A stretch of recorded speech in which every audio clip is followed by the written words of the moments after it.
मुझे सुबह से काफ़ी सारे इमोशनल मैसेजेस आए, कुछ एक्टर्स के आए हैं, तो कुछ डायरेक्टर्स के आए हैं, तो उनको मैं ये जो फ़िल्म की फीलिंग है, जो रिस्पॉन्स है, ये मैं डेडिकेट करूँगा टू माय फेलो एक्टर्स।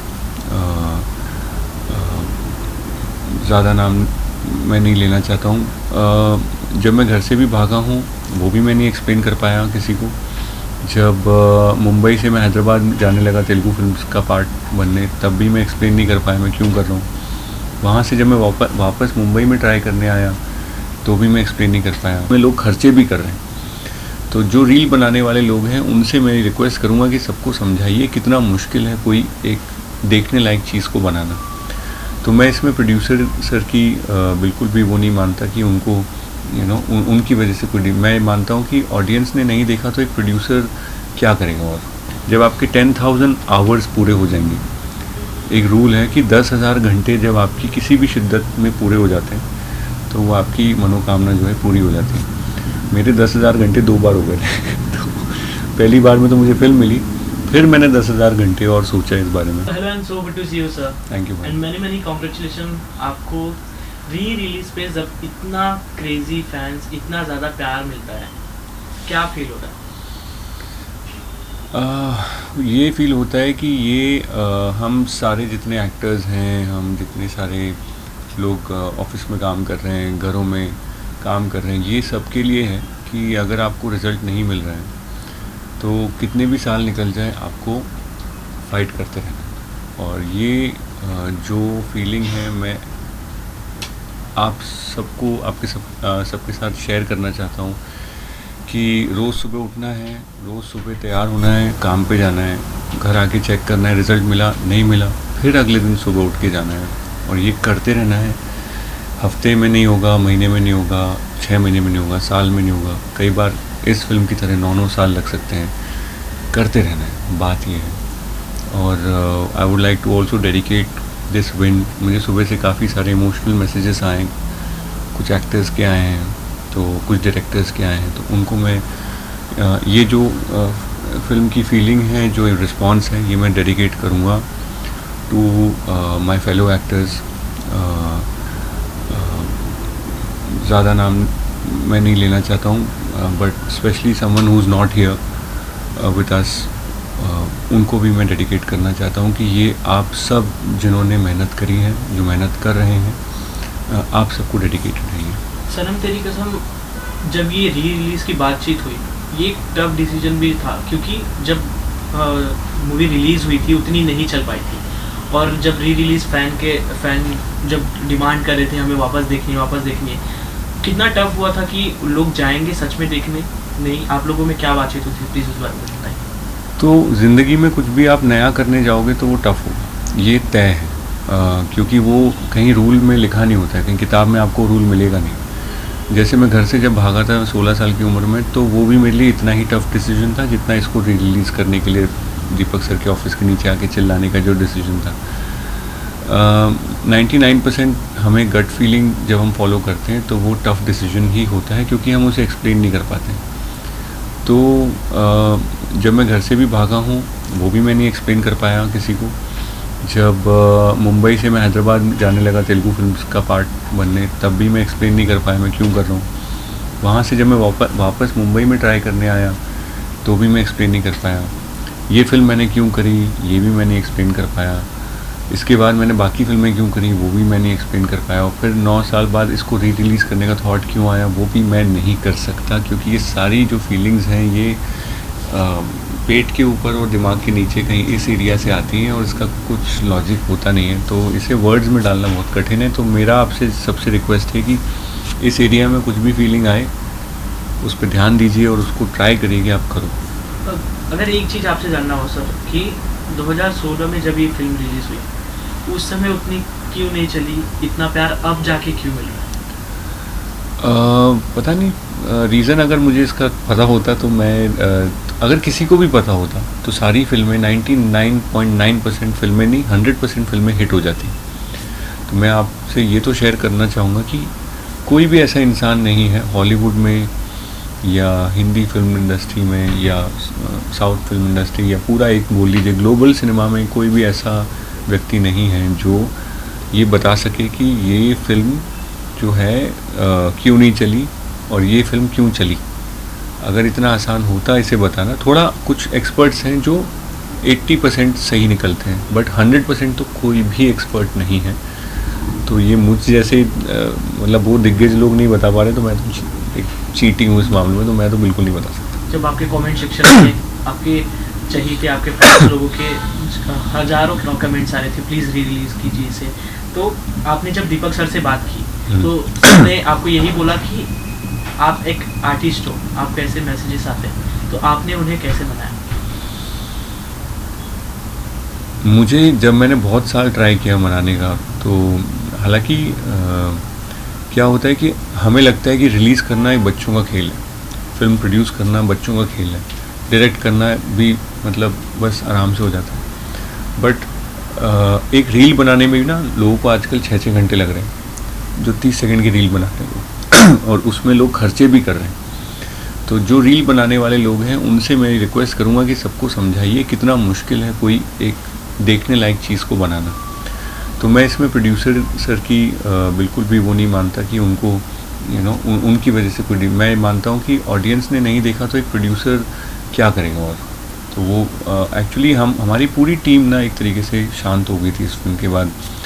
मैं अपनी गलती मानूंगा काफ़ी इसमें ज़्यादा। जैसे क्रिकेट मैच हारने के बाद एक पूरी क्रिकेट की जो बस होती है शांत पड़ जाती है, कोई किसी से बात नहीं करता है, गलती किसी की नहीं होती है बट कोई किसी से बात नहीं कर पाता उस समय। वैसे ही मैं भी किसी से बात नहीं कर पाया 8-9 साल तक।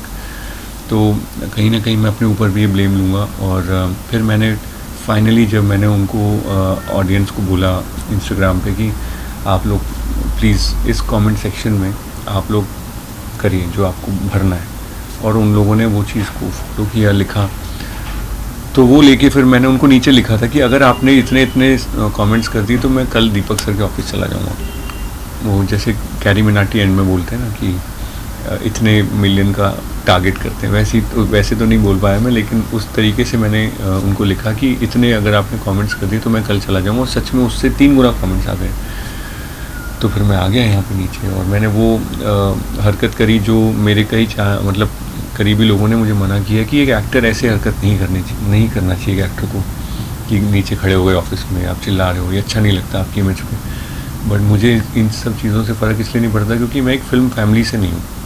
तो मुझे ये नहीं सोचना पड़ता है कि मेरी फैमिली वालों की इज़्ज़त कम होगी, या मैं अकेला आया था तो मुझे फ़र्क पड़ता नहीं है। तो मुझे कल भी अगर पार्ट 2 के लिए नीचे बैठ के 11 दिन का अनशन करना पड़ेगा तो मैं वो भी करूँगा आप लोगों के लिए।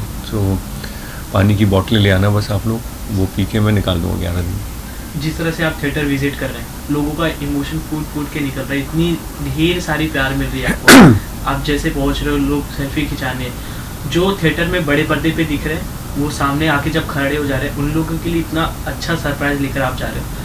वो किस तरह की फीलिंग होती है जब आप उनसे इंटरेक्ट करते हो चलते फिल्म के बीच या बाद में? मैं जब भी रास्ते में जैसे कोई मंदिर दिख जाता है तो हमारी ऐसी आदत होती है ना, वैसे करते हैं। तो मैं हमेशा जब भी मंदिर दिख जाता है मैं ऐसे करता हूँ, तो मेरे वर्ड्स में सुनता हूँ मैं क्या बोल रहा हूँ। तो वहाँ मैंने कभी भी अपने आप को पाया नहीं है कि मैं मांग रहा हूँ कुछ, मैं हमेशा थैंक यू बोल रहा होता हूँ, कुछ लाइफ में है या नहीं है। तो वही थैंक यू बोलने में ये थिएटर जा रहा हूँ। मैं ये नहीं फ़ील करना चाह रहा हूँ कि मुझे क्या फ़ील हो रहा है, उससे मुझे मतलब नहीं है। मुझे मतलब है कि मैं जितने हाथ मिला सकूँ और उनको आँखों में देख के थैंक यू बोल सकूँ, वो चीज़ मुझे करनी है जितनी ज़्यादा हो सके, क्योंकि उन लोगों ने ही किया है, उन लोगों ने ही इसको 9 साल तक प्यार देते रहे, और आज इन्होंने सिर्फ कमेंट्स में ही प्यार नहीं दिखाया, क्योंकि कई साल तक मुझे लगता था कि ये प्यार सिर्फ कमेंट्स में है। जब आप जेब में से पैसे निकाल के टिकट खरीदते हैं तो वो फिल्म की दुनिया में वो चीज़ फिर मैटर करती है, क्योंकि कमेंट्स से फिल्म नहीं बन सकती। फिल्म बनती है टिकट सेल से, जो मैं इतने साल से बोल रहा था, और फाइनली सब लोगों ने उस चीज़ को एक्चुअली प्रूव किया। इस री रिलीज़ के दौरान आपकी 9 साल पुरानी कौन सी फ्लैशबैक है जो आपको वापस आपके दिमाग में आने लगी, यादें ताज़ा होने लगी? यही कि मैं 9 साल 10 साल पहले अपने डायरेक्टर्स के ऑफिस में इस फिल्म को पाने के लिए ऑलमोस्ट भीख मांग रहा हूँ, वो मुझे याद आ रहा था। और फिर उनका मुझे मना कर देना क्योंकि ऑलरेडी किसी और की कास्टिंग हो चुकी थी, ये मुझे याद आ रहा था। फिर उन्होंने कहा आप टाइम वेस्ट कर रहे हो, हमारे यहाँ प्लीज़ जाइए यहाँ से। तो फिर मेरा उनसे और ज़्यादा रिक्वेस्ट, प्लीड करना, मतलब ऑलमोस्ट गिर के, कि प्लीज़ मेरा ऑडिशन देख लीजिए, ये सब याद आ रहा था। फिर उन्होंने कहा किसी को, अपने एडी को, रवि जी करके एक असिस्टेंट थे, उनको बोला ले इसका ऑडिशन यार, इसको हटाएं।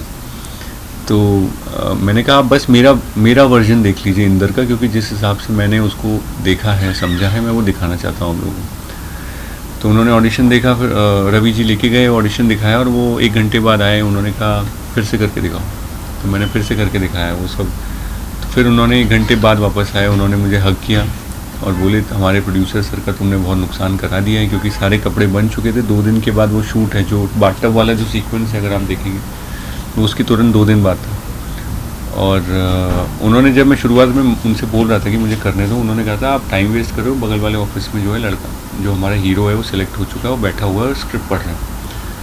जब ये सब हुआ, जब विनय सर, राधिका मैम ने देखा, विनय सर और दीपक मुकुट सर से उन्होंने बात करी मेरा ऑडिशन देखे, तो विनय सर ने फिर मुझे हक किया और बोले कि हर्ष तुमने दीपक मुकुट सर का काफ़ी नुकसान करा दिया ऑलरेडी, क्योंकि अब सब कपड़े चेंज होंगे, कॉस्ट्यूम चेंज होगा, और अब तुम्हारे लिए बनेंगे क्योंकि तुम फिल्म कर रहे हो। तो उन्होंने मुझे हक किया, तो वो सब मुझे याद आ रहा था। तो मैंने उनसे कहा सर मैं कुछ आपसे पूछूं, उन्होंने कहा बोलो। मैंने कहा सर वॉशरूम जाना है। तो उन्होंने कहा इतनी देर से बोला क्यों नहीं? तो उन्होंने कहा बगल वाले ऑफिस में चले जाओ। तो जब मैं वहाँ गया तो वो लड़का एक्चुअली वहाँ बैठा था और वो पढ़ रहा था स्क्रिप्ट। और कई साल के बाद उस लड़के के साथ फिर मैंने एक फ़िल्म करी दंगे, और वो मेरे ऑपोजिट था इस फिल्म में। तो लाइफ फुल सर्कल हुई और आज ये फिल्म वापस थिएटर में। तो यही सब नॉस्टैल्जिया दिमाग में चल रहा है, ये सब चीज़ें याद आ रही हैं।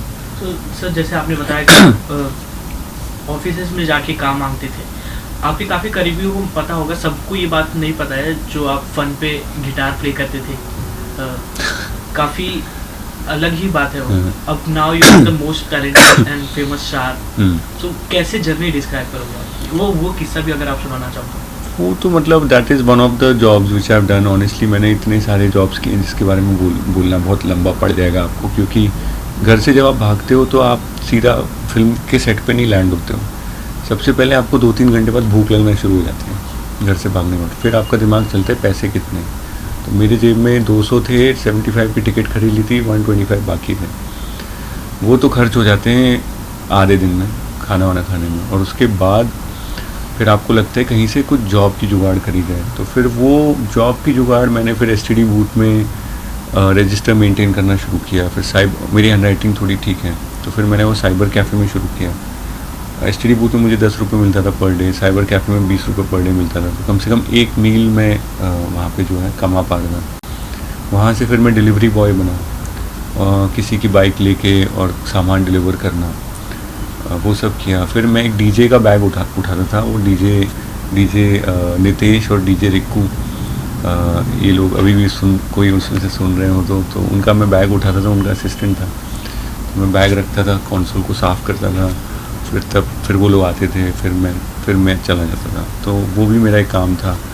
तो ऐसे तो मैंने बहुत सारे और जॉब किए हैं, लेकिन वही मैं आप सबके साथ ये बोलना चाह रहा हूँ कि रिज़ल्ट नहीं मिलेगा आपको रोज़ रोज़, तो बिल्कुल नहीं मिलेगा। कई बार हफ्तों, महीनों, सालों तक नहीं मिलेगा। रोज़ आपको उठ के तैयार होना है और अच्छे से अपना काम करना है और चुपचाप शांति से सोना है। अगले दिन फिर उठ के आपको पूरा काम करना है, फिर चुपचाप शांति से सोना है।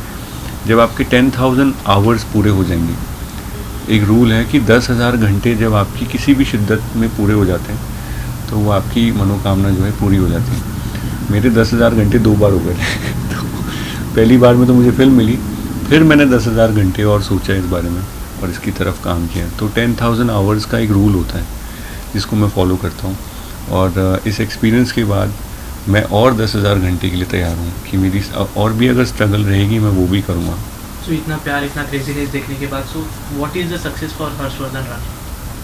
Success for Harshvardhan Rane would be कि वेट करने की कैपेसिटी।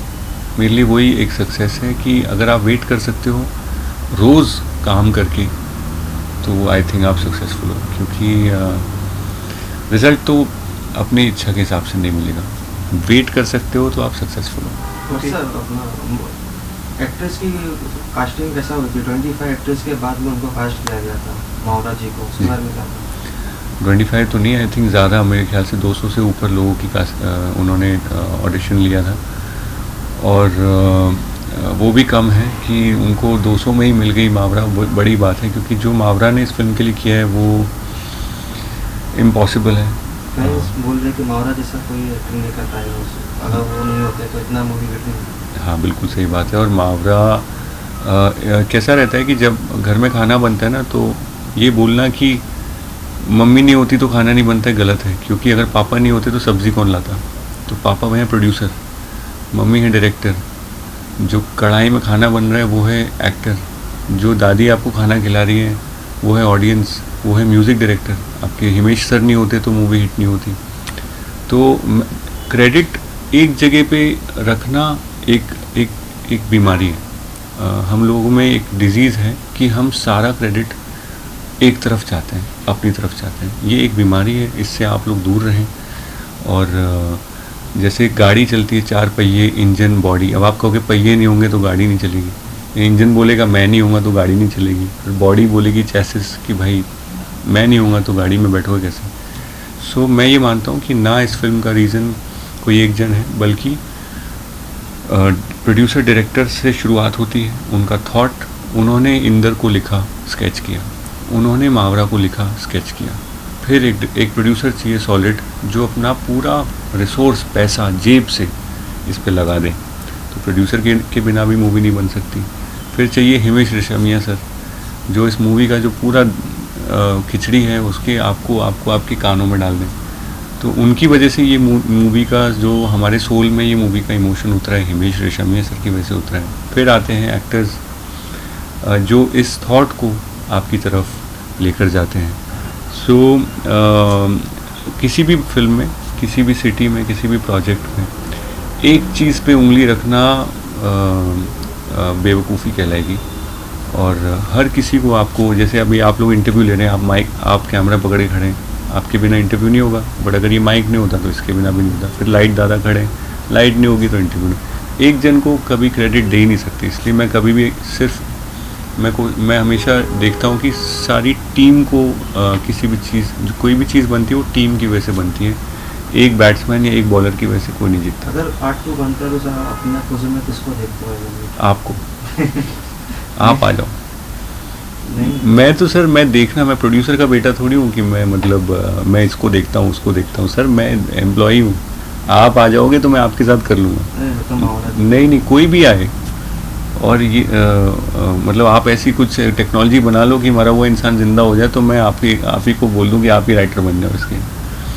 तो थोड़ा सा हमें प्रैक्टिकली सोचना पड़ेगा कि एक ही सच है दुनिया में, वो है टू डाई। करेक्ट। आप इसको डिफ़ाइन नहीं कर सकते। कोई भी बड़े बड़े महात्मा भी इस चीज़ से बच नहीं पाए। राजा महाराजा, कितना भी पैसा आपके पास होगा, जो एंड होता है वो डेथ होती है। और डेथ के बाद अगर आपके पास कोई टेक्नोलॉजी आ गई है तो मुझे प्लीज़ बता दो, क्योंकि मैं अपने पहले डैडी को ज़िंदा करना चाहूँगा। उसके बाद सेकंड सबसे पहले मैं मावरा के कैरेक्टर को ज़िंदा करूँगा। अच्छा, 14 फेब को भी लगेगी, मतलब कंटिन्यू रहेगी मूवी? सर मैं तो प्रोड्यूसर का बेटा नहीं हूँ सर, ये सवाल मुझसे क्यों पूछ रहे हो? लोग देखेंगे तो सर क्यों नहीं रहेगी। ओके, सो लास्टली जो आपको इतना ज़्यादा प्यार कर रहे हैं, फिल्म को इतना ज़्यादा प्यार कर रहे हैं, उनसे क्या कहेंगे? और सनम तेरी कसम 2 के लिए क्या कहेंगे? ये फिल्म का जो सक्सेस है, मेरे सारे उन एक्टर्स को भी मैं देना चाहता हूँ जिनसे शायद मेरी इतनी बातचीत नहीं है, बट मैं उनकी मेहनत देख रहा हूँ काफ़ी सालों से। और जो ज़िंदा हैं, जो नहीं हैं, उन सभी को मैं ये सक्सेस समर्पण करना चाहता हूँ। और क्यों हुआ है ये फिल्म? ये ऑडियंस की वजह से, जो एंड में आके किसी भी चीज़ को ज़िंदा कर सकते हैं। पार्ट 2 के लिए मैं ये कहूँगा कि पार्ट 1 के लिए मैं नीचे आके चिल्लाया था, पार्ट 2 के लिए मैं 11 दिन नीचे पानी पी के अनशन करूँगा। Thank you so much. Thank you sir.